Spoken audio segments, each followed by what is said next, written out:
Hello and welcome to my channel. This is going to be a quick video today. To introduce myself, I am the former classroom teacher turned homeschooling mom and private reading tutor behind Little Otters Learn.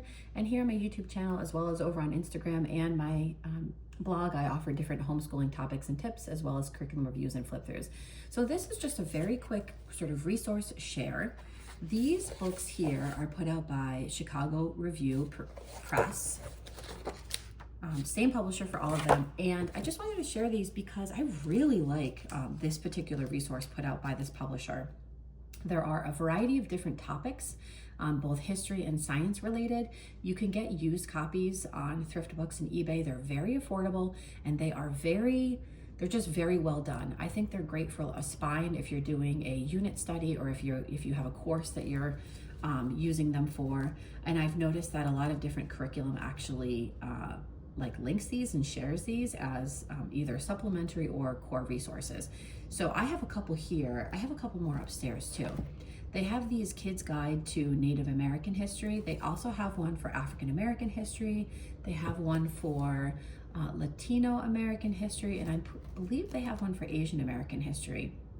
So you can see, let me just, you know what I'll do is I'll just share the other ones too. This is Discovering Great Artists. I use this as like our spine for our art study. This one is formatted a little bit differently than the others.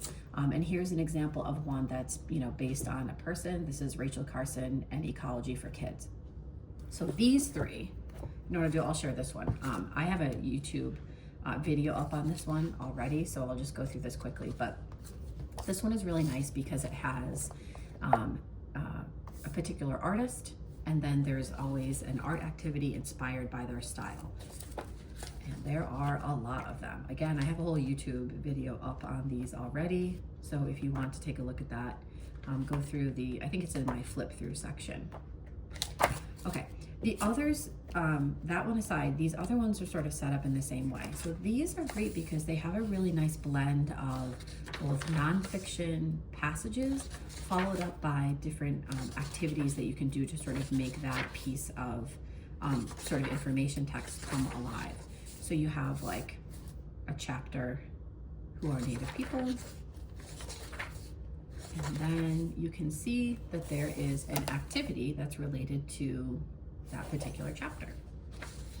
This one is set up by region.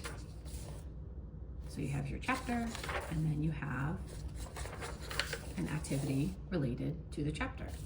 And they're all like this. And you can see, like, these are pretty dense resources. So let's just pop over here to,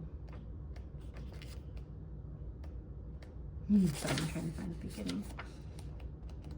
This is the African American history one. So you have your chapter and you have your activity coming up. And I do feel like that the history that's presented in these is accurate. We're not shying away from difficult topics. Here's your activity, and it goes on like that. Here's the Rachel Carson one. I'm developing this whole unit on Rachel Carson and other naturalists, conservationists, and environmentalists. So this sort of resources is really great. This I would probably read aloud to kids, maybe assign to an older student. So you have your chapter, and you have lots of, images of primary source, documents and resources. You have maps, graphs, and here's your activity related to that content. So they're just really great resources. I really like them. You can sort of, obviously you can look if you're, you can search on their website, Chicago Review Press. They're all shaped like this kind of, kind of landscape orientation. And they're on a ton of different topics. And you can get used copies. This one's from the library, but you can get used copies pretty easily on thrift books and eBay. All right, if you have any questions below, please let me know. If you've used resources like this, please comment as well. Maybe you can share a title or two that you've used that you've enjoyed. In a season where we're all planning for the following, our next school year, I think that, introducing people to maybe new to them resources is kind of fun. All right, thanks everyone.